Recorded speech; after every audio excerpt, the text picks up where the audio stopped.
कानपुर में एक मुस्लिम रिक्शे वाले को पीट कर जय श्री राम बुलवाने के आरोप में 3 आरोपी पकड़े गए और तीनों को थाने से जमानत मिल गई। बजरंग दल के लोगों ने आरोपियों को छुड़वाने के लिए कल देर रात तक डीसीपी दफ्तर के बाहर जबरदस्त प्रदर्शन किया। जिस रिक्शे वाले को पीटा गया था उसका परिवार इस पूरे कांड से दहशत में है।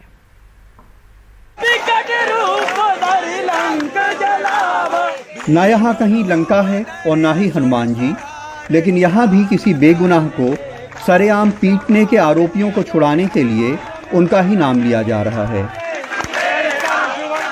बजरंग दल कानपुर के हिंदू समाज को आश्वस्त करता है कि किसी भी के द्वारा अगर हमारे धर्म पर आघात किया जाएगा तो विश्व हिंदू परिषद बजरंग दल शांत बैठने वाला अब नहीं है, क्योंकि अब यह मुगलों का काल नहीं, अब यह भगवान राम की धरती है और अब हम जहाँ जी रहे हैं वहाँ पर राम राज स्थापित होने वाला है।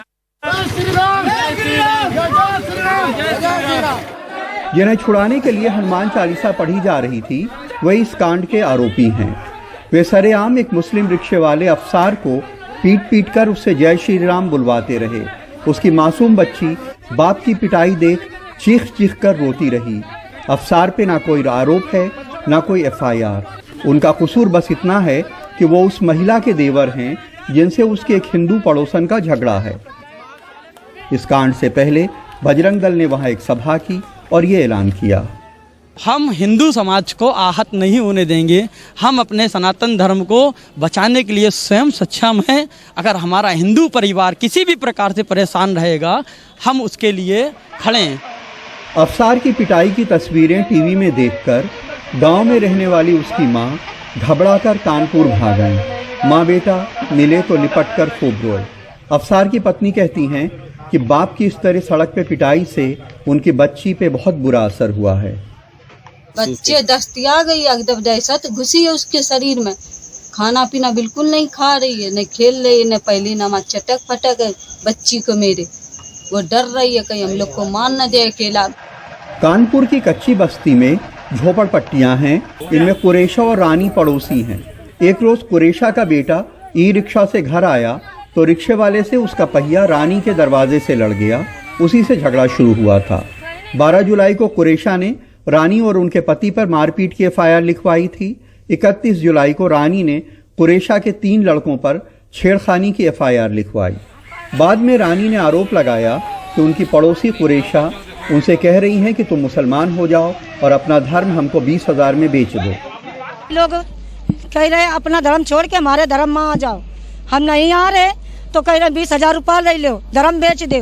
धर्म नहीं बेच रहे तो कह रहे तुमको रहना दुश्वार कर देंगे, वहाँ डरेंगे, जान तो मार देंगे। जिन कुरेशा से रानी का झगड़ा है वो छोटी बस्तियों में घूम कर चूड़ी बेचने का काम करती हैं। झगड़े की वजह से उनका बाहर निकलना बंद हो गया है। कुरेशा कहती हैं कि उनके ऊपर पैसे से धर्म परिवर्तन कराने का आरोप है, लेकिन उन्हें इन सब से क्या मतलब। या हमें सब्जी लाने को तो पैसा है नहीं है तो हम इनका 20,000 कहाँ से दे देंगे। हमारे तो खाने का तो है नहीं है, हम 20,000 कहाँ करें बता। अच्छा है अब ये झूठी है कबूती तो ये सब कही रहे हैं आदमी। एक गरीब रिक्शे वाले के साथ जो कुछ हुआ, हो सकता है इससे पोलराइजेशन में मदद मिले, हो सकता है इससे राजनीतिक लाभ भी हासिल हो, लेकिन किसी गुंडागर्दी में भगवान का नाम इस्तेमाल करने से ज्यादा शर्मनाक और कुछ नहीं हो सकता है। कानपुर में अरुण अग्रवाल, आलम और राजेश गुप्ता के साथ कमाल Khan, NDTV India. Account block किए जाने पर कांग्रेस नेता राहुल गांधी आज ट्विटर पर जमकर बरसे। उन्होंने इसे ट्विटर का पक्षपातपूर्ण रवैया करार दिया। उन्होंने कहा कि राहुल गांधी पर नहीं बल्कि देश के लोकतंत्र पर हमला है और ये उनके फॉलोअर्स का अपमान है। साथ ही उन्होंने कहा कि हमारे लोकतंत्र खतरे में है, सदन में बोलने नहीं दिया जाता और अब ट्विटर भी तटस्थ मंच नहीं रहा। By shutting down my Twitter, they're interfering in our political process. A company is making its business to define our politics. And as a politician, I don't like that. This is an attack on the democratic structure of the country. This is not an attack on Rahul Gandhi. This is not, simply shutting Rahul Gandhi down. I have 19, 20 million followers. You're denying them the right to an opinion. Our democracy is under attack. We're not allowed to speak in parliament. The media is controlled. Now, that Twitter is actually not a neutral, objective platform. It is a biased platform and it's something that listens to what the government of the day says. और अब बिहार की सियासत। बिहार विधानसभा में विपक्ष के नेता तेजस्वी यादव ने जातिगत जनगणना की मांग को लेकर प्रधानमंत्री नरेंद्र मोदी को चिट्ठी लिखी है। तेजस्वी यादव ने लिखा है कि केंद्र सरकार को इस मुद्दे पर अपना रुख पर फिर से विचार करना चाहिए। चिट्ठी में लिखा है कि जातिगत जनगणना नहीं कराना दुर्भाग्यपूर्ण है। इससे पिछड़ी, अति पिछड़ी जातियों की शैक्षणिक, आर्थिक स्थिति का आंकलन नहीं हो सकेगा। इस मौके पर तेजस्वी ने यह भी कहा है कि प्रधानमंत्री ने नीतीश कुमार को मिलने का समय नहीं देकर उनका अपमान किया है। 4 तारीख को माननीय मुख्यमंत्री जी ने पत्र लिख करके प्रधानमंत्री जी से समय मांगा है। आज लगभग जो है 1 हफ्ता से ज़्यादा हो चुका है, लेकिन अब तक प्रधानमंत्री द्वारा समय हम लोगों को नहीं मिला। प्रधानमंत्री जी बंगाल के मुख्यमंत्री से मिल रहे हैं, पंजाब के मुख्यमंत्री से मिल रहे हैं, तो कहीं ना कहीं से अगर 1 हफ्ते से समय नहीं मिल रहा तो कहीं ना कहीं से ये मुख्यमंत्री जी का अपमान है। राजस्थान में सत्ता संघर्ष एक बार फिर से दिखने लगा है। पूर्व मुख्यमंत्री वसुंधरा राजे ने कल अपनी गृह झालावाड़ के बाढ़ प्रभावित इलाकों का दौरा किया। इस दौरान उन्होंने पार्टी कार्यकर्ताओं और आम लोगों से मुलाकात भी की। मीडिया से बातचीत के दौरान बीजेपी पोस्टर्स में वसुंधरा राजे की तस्वीरें गायब होने के सवाल पर उन्होंने कहा कि वो पोस्टर की राजनीति में भरोसा नहीं करती। 30 साल के राजनीतिक जीवन में उनकी कोशिश लोगों के दिलों में जगह बनाने की है। जब मैं पहली दफ़ा मुख्यमंत्री बन के और सेकंड टाइम भी जब मैं गई थी एरिया के अंदर, स्पेशली जयपुर, तो आपने देखा होगा कितने बड़े बड़े जगह जगह पे मेरे पोस्टर लगाए गए। और आपको सबको ये भी मालूम है कि मैंने उन लोगों सबको कहा था उतारो ये सब पोस्टर्स लगा के आपने जो लगाए हैं सब दूर, उस पोस्टर को लगा के आपने मेरे को बढ़ाया नहीं है। क्योंकि मुझे आपके पोस्टर्स और मेरे आपके कागज़ों के और आपके बने इनसे पोस्टर्स में मेरी शक्ल देख के ये कुछ होना जाना नहीं है। देश में सिंगल यूज प्लास्टिक के इस्तेमाल ना हो और इसे मुक्त कराने की दिशा में अहम कदम उठाया गया है। अब जुलाई 2022 से एक बार इस्तेमाल होने वाले प्लास्टिक के बहुत सारे सामानों पर रोक लग जाएगी। इसके साथ पॉलिथीन बैग की मोटाई भी 50 माइक्रोन से बढ़कर 120 माइक्रोन कर दी गई है।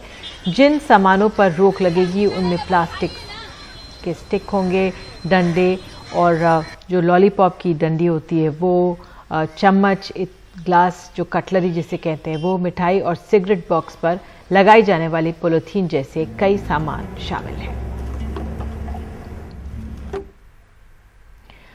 और फिलहाल वक्त एक छोटे से ब्रेक का, और आगे देखेंगे इन खूंखार जानवरों को कौन पालेगा।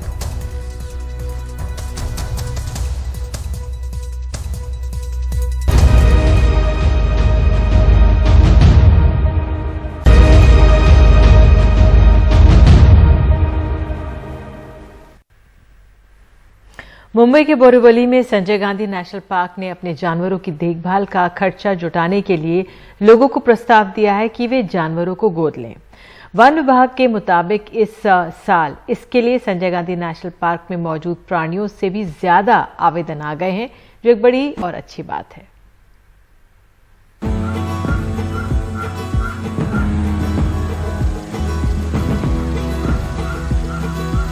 पिंजरे में बंद इन खूंखार प्राणियों को भी अभिभावक मिल गए हैं। मुंबई के संजय गांधी नेशनल पार्क के इन जानवरों को गोद लेने के लिए जरूरत से ज्यादा आवेदन आए हैं। इससे वन विभाग खुश तो बहुत है, लेकिन उसके सामने ये सवाल खड़ा हो गया है कि किसका आवेदन स्वीकार करें और किसका नहीं। 4 से 5 दिन में ही हमारे पास जितने एनिमल्स थे उससे ज़्यादा हमारे पास एप्लीकेशन आ चुके हैं। तभी हम यहाँ बाघ देख रहे हैं। ये क्या नाम होगा इसका और ऐसे कितने हैं यहाँ पे? ये इसका नाम बजरंग है जी। इसका पहले नाम सुल्तान था, अभी इसको बजरंग के नाम से पहचानते हैं हम लोग जी। और ऐसे हमारे पास 5 टाइगर्स है, 2 लायंस है, 13 लेपर्ड्स है। और इन सभी के लिए आवेदन मंगाए गए थे। तो कुल कितने प्राणी हैं जिनके लिए और कितने आवेदन आ गए? जितने एनिमल्स है उससे ज़्यादा आ चुके हैं। अभी हमारे पास टोटल 65 एनिमल्स थे, उससे ज़्यादा एप्लीकेशन आ चुके हैं। दत्तक योजना के तहत किसी भी प्राणी के सालाना कुल खर्च का 30 से 40% देकर कोई भी 1 साल के लिए किसी प्राणी को गोद ले सकता है। बदले में उसे एक सर्टिफिकेट और 15 दिन में जानवर को देखने का मौका मिलता है। आवेदन करने वालों में नेता और क्रिकेटरों के साथ आम आदमी भी हैं। ठाणे की साधना वजह जब से योजना शुरू हुई है तब से अर्जुन नाम के तेंदुए को दत्तक लेती आ रही हैं। मैं ऐसा सोचती हूँ कि अभी वो ऐसा अर्जुन नहीं है नेशनल पार्क का, वो अर्जुन वजह है, यानी कि मेरा बच्चा है। जब मैंने उसे अडॉप्ट किया तो मेरा बच्चा है, तो मुझे अच्छा लगता है उसको वहाँ देखने के लिए जाना भी। और मैं जाती हूँ, हमेशा जाती हूँ, उसको देख के आती हूँ, उनसे पूछती हूँ उसकी तबीयत के बारे में, तो मुझे बहुत अच्छा लगता है।